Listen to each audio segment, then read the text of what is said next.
سیرت مصطفیٰ صلی اللہ علیہ وآلہ وسلم کی قسط نمبر 59 آج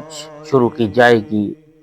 بیان ہو رہا تھا خیبر کا اور 7ویں ہجری کا بیان ہو رہا تھا۔ ہم آگے چلتے ہیں۔ خیبر تو فتح ہو گیا، اس کے بعد حضرت صفیہ کا نکاح قیدیوں میں حضرت بی بی صفیہ رضی اللہ تعالی عنہا بھی تھیں۔ یہ بن نذیر کے رئیس اعظم ہوئی بن اخطب کی بیٹی تھیں اور ان کا شوہر کنانہ بن ابی الحقیق بھی بنو نذیر کا رئیس اعظم تھا۔ جب سب قیدی جمع ہو گئے تو حضرت دحیہ قلبی رضی اللہ تعالی عنہ نے حضور صلی اللہ علیہ وآلہ وسلم سے عرض کیا کہ یا رسول اللہ، ان میں سے ایک لونڈی مجھ کو عنایت فرمائیے۔ آپ نے ان کو اختیار دے دیا کہ خود جا کر کوئی لونڈی لے لو۔ انہوں نے حضرت صفیہ رضی اللہ تعالی عنہا کو لے لیا۔ بعض صحابہ نے اس پر گزارش کی کہ یا رسول اللہ صلی اللہ علیہ وآلہ وسلم، آپ نے صفیہ کو دحیہ کے حوالے کر دیا، وہ قریظہ اور بن نذیر کے رئیسہ ہیں، آپ کے سوا اور کوئی اس کے لائق نہیں ہے۔ یہ سن کر آپ نے حضرت دحیہ قلبی اور حضرت صفیہ رضی اللہ تعالی عنہا کو بلایا اور حضرت دحیہ رضی اللہ تعالی عنہ سے فرمایا کہ تم اس کے سوا کوئی دوسری لونڈی لے لو۔ اس کے بعد حضرت صفیہ رضی اللہ تعالی عنہا کو آزاد کر کے آپ نے ان سے نکاح فرما لیا اور 3 دن تک منزل صحابہ میں ان کو اپنے خیمہ میں سرفراز فرمایا اور صحابہ کرام کو دعوت ولیمہ میں کھجور، گھی، پنیر کا مائدہ کھلایا۔ فتح کے بعد چند روز حضور صلی اللہ علیہ وآلہ وسلم خیبر میں ٹھہرے، یہودیوں کو مکمل امن و امان عطا فرمایا اور قسم قسم کی نوازشوں سے نوازا، مگر اس بدباطن قوم کی فطرت میں اس قدر خباثت بھری ہوئی تھی کہ سلام بن مشکم یہودی کی بیوی زینب نے حضور علیہ السلام کی دعوت کی اور گوشت میں زہر ملا دیا۔ خدا کے حکم سے گوشت کی بوٹی نے آپ کو زہر کی خبر دی اور آپ نے ایک ہی لقمہ کھا کر ہاتھ کھینچ لیا، لیکن ایک صحابی حضرت بشیر بن برا رضی اللہ تعالی عنہ نے شکم سیر کھا لیا اور زہر کے اثر سے ان کی شہادت ہو گئی، اور حضور علیہ السلام کو بھی اس زہریلے لقمہ سے عمر بھر تالو میں تکلیف رہی۔ آپ نے جب یہودیوں سے اس کے بارے میں پوچھا تو ان ظالموں نے اپنے جرم کا اقرار کر لیا اور کہا کہ ہم نے اس نیت سے آپ کو زہر کھلایا کہ اگر آپ سچے نبی ہوں گے تو آپ پر اس زہر کا کوئی اثر نہیں ہوگا، ورنہ ہم کو آپ سے نجات مل جائے گی۔ آپ نے اپنی ذات کے لیے تو کبھی کسی سے انتقام لیا ہی نہیں، اس لیے آپ نے زینب کو کچھ بھی نہیں فرمایا، مگر جب بشیر بن برا رضی اللہ تعالی عنہ کی اسی زہر سے وفات ہو گئی تو ان کے قصاص میں زینب قتل کی گئی۔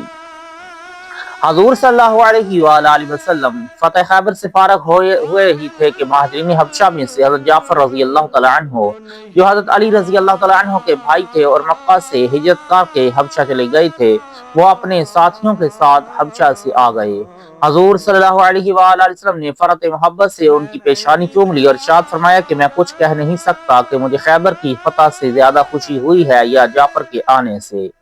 ان لوگوں کو حضور علیہ السلام نے صاحب الہجرتین یعنی 2 ہجرتوں والے کا لقب عطا فرمایا، کیونکہ یہ لوگ مکہ سے حبشہ ہجرت کر گئے، پھر حبشہ سے ہجرت کر کے مدینہ آئے، اور باوجود کہ یہ لوگ جنگ خیبر میں شامل نہ ہو سکے مگر ان لوگوں کو اپنے مال غنیمت میں سے مجاہدین کے برابر حصہ دیا گیا۔ جنگ خیبر کے موقع پر مدرجہ ذیل فقہی مسائل کی حضور علیہ السلام نے تبلیغ فرمائی۔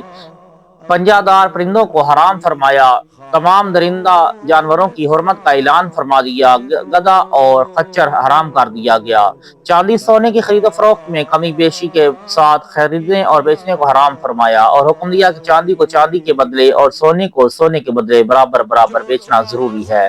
اگر کمی بیشی ہوگی تو وہ سود ہوگا جو حرام ہے۔ اب تک یہ حکم تھا کہ لونڈیوں سے ہاتھ آتے ہی صحبت کرنا جائز تھا، لیکن اب استبرا یا دوسری قرار دے دیا گیا، یعنی اگر وہ حاملہ ہوں تو بچہ پیدا ہونے تک، ورنہ 1 مہینہ ان سے صحبت جائز نہیں۔ عورتوں سے متاع کرنا بھی اسی غزوہ میں حرام کر دیا گیا۔ خیبر کی لڑائی سے فارغ ہو کر حضور اکرم صلی اللہ علیہ وآلہ وسلم وادی القریٰ تشریف لے گئے، جو مقام تیمہ اور فدق کے درمیان ایک وادی کا نام ہے۔ یہاں یہودیوں کی چند بستیاں آباد تھیں۔ حضور علیہ السلام جنگ کے ارادہ سے یہاں نہیں آئے تھے، مگر یہاں کے یہودی چونکہ جنگ کے لیے تیار تھے، اس لیے انہوں نے حضور علیہ السلام پر تیر برسانا شروع کر دیا۔ چنانچہ آپ کے غلام، جن کا نام حضرت مدعم رضی اللہ تعالیٰ عنہ تھا، یہ اونٹ کا کجاوا اتار رہے ہیں کہ ان کو ایک تیر لگا اور یہ شہید ہو گئے۔ رسول اللہ صلی اللہ علیہ وآلہ وسلم نے ان یہودیوں کو اسلام کی دعوت دی، جس کا جواب ان بدبختوں نے تیر و تلوار سے دیا اور باقاعدہ صف بندی کر کے مسلمانوں سے جنگ کے لیے تیار ہو گئے۔ مجبوراً مسلمانوں نے بھی جنگ شروع کر دی۔ 4 دن تک نبی اکرم صلی اللہ علیہ وآلہ وسلم ان یہودیوں کا محاصرہ کیے ہوئے ان کو اسلام کی دعوت دیتے رہے، مگر یہ لوگ برابر لڑتے ہی رہے۔ آخر 10 یہودی قتل ہو گئے اور مسلمانوں کو فتح مبین حاصل ہو گئی۔ اس کے بعد اہل خیبر کی شرطوں پر ان لوگوں نے بھی صلح کر لی کہ مقامی پیداوار کا آدھا حصہ مدینہ بھیجتے رہیں گے۔ جب خیبر اور وادی القریٰ کے یہودیوں کا حال معلوم ہو گیا تو تیمہ کے یہودیوں نے بھی جزیہ دے کر حضور علیہ السلام سے صلح کر لی۔ وادی القریٰ حضور علیہ السلام 4 دن تک مقیم رہے۔ جب فدق کے یہودیوں کو خبر اور وادی القریٰ کے معاملہ کی اطلاع ملی تو ان لوگوں نے کوئی جنگ نہیں کی، بلکہ دربار نبوت میں قاصد بھیج کر یہ درخواست کی کہ خیبر اور وادی القریٰ والوں سے جن شرطوں پر آپ نے صلح کی ہے، اسی کی طرح کے معاملہ پر ہم سے بھی صلح کر لی جائے۔ رسول اللہ صلی اللہ علیہ وآلہ وسلم نے ان کی یہ درخواست منظور فرما لی اور ان سے بھی صلح ہو گئی، لیکن یہاں چونکہ کوئی فوج نہیں بھیجی گئی، اس لیے اس بستی میں مجاہدین کو کوئی حصہ نہیں ملا، بلکہ یہ خاص حضور علیہ السلام کی ملکیت قرار پائی اور خیبر اور وادی قریٰ کی زمینیں تمام مجاہدین کی ملکیت ٹھہریں۔ کیونکہ حدیبیہ کے صلح نامہ میں ایک دفعہ یہ بھی تھی کہ آئندہ سال حضور علیہ السلام مکہ آ کر عمرہ ادا کریں گے اور 3 دن تک مکہ میں ٹھہریں گے۔ اس صفحہ کے مطابق ماہ ذی القعدہ میں 7 ہجری میں آپ نے عمرہ ادا کرنے کے لیے مکہ روانہ ہونے کا عزم فرمایا اور اعلان کرا دیا کہ جو لوگ گزشتہ سال حدیبیہ میں شریک تھے وہ سب میرے ساتھ چلیں، چنانچہ بجز ان لوگوں کے جو جنگ خیبر میں شہید ہوئے یا وفات پا چکے تھے، سب نے یہ سعادت حاصل کی۔ حضور صلی اللہ علیہ وسلم کو چونکہ کفار مکہ پر بھروسہ نہیں تھا کہ وہ اپنے عہد کو پورا کریں گے، اس لیے آپ جنگ کی پوری تیاری کرنے کے لیے کے ساتھ روانہ ہوئے۔ بوقت روانگی حضرت ابو ذر غفاری رضی اللہ تعالیٰ عنہ کو آپ نے مدینہ پر حاکم بنا دیا اور 2000 مسلمانوں کے ساتھ جنگ میں 100 گھوڑوں پر سوار تھے۔ آپ مکہ کے لیے روانہ ہوئے، 60 اونٹ قربانی کے لیے ساتھ لیے۔ جب کفار مکہ کو خبر لگی کہ حضور صلی اللہ علیہ وآلہ وسلم ہتھیاروں اور سامان جنگ کے ساتھ مکہ آ رہے ہیں تو وہ بہت گھبرائے اور انہوں نے چند آدمیوں کو صورتحال کی تحقیقات کے لیے مراء الزہران تک بھیجا۔ حضرت محمد بن مسلمہ رضی اللہ تعالیٰ عنہ جو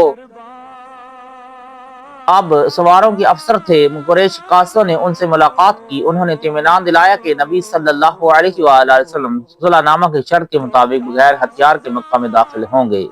یہ سن کر کفار قریش مطمئن ہو گئے۔ چنانچہ حضور علیہ السلام جب مقام یا حج میں پہنچے جو مکہ سے 8 میل دور ہے تو تمام ہتھیاروں کو اس جگہ پر رکھ دیا اور بشیر بن سعد رضی اللہ تعالیٰ عنہ کی ماتحتی میں چند صحابہ کرام کو ان ہتھیاروں کی حفاظت کے لیے متعین فرما دیا اور اپنے ساتھ ایک تلوار کے سوا کوئی ہتھیار نہیں رکھا، اور صحابہ کرام کے مجمع کے ساتھ لبیک پڑھتے ہوئے حرم کی طرف بڑھے۔ جب مکہ میں داخل ہونے لگے تو دربار نبوت کے شاعر حضرت عبداللہ بن رواحہ رضی اللہ تعالی عنہ اونٹ کی مہار تھامے ہوئے آگے رجس کے یہ اشعار جوش و خروش کے ساتھ بلند آواز سے پڑھتے جا رہے تھے۔ اے کافروں کے بیٹوں، سامنے سے ہٹ جاؤ، آج جو تم نے اترنے سے روکا تو ہم تلوار چلائیں گے۔ ہم تلوار کا ایسا وار کریں گے جو سر کو اس کی خوابگاہ سے الگ کر دے اور دوست کی یاد اس کے دوست کے دل سے بھلا دے۔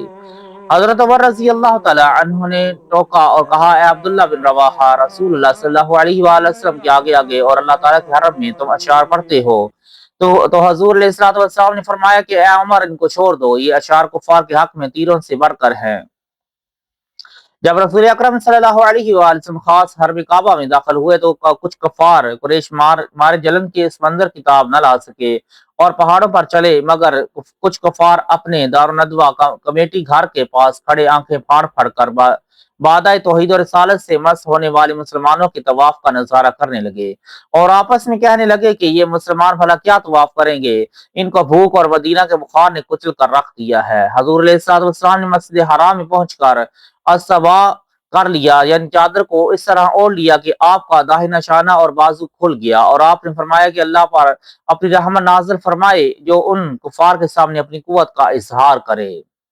پھر آپ نے اپنے صحاب کے ساتھ شروع کے 3 پھیروں میں شانوں کو ہلا ہلا کر اور خوب اکڑتے ہوئے چل کر طواف کیا۔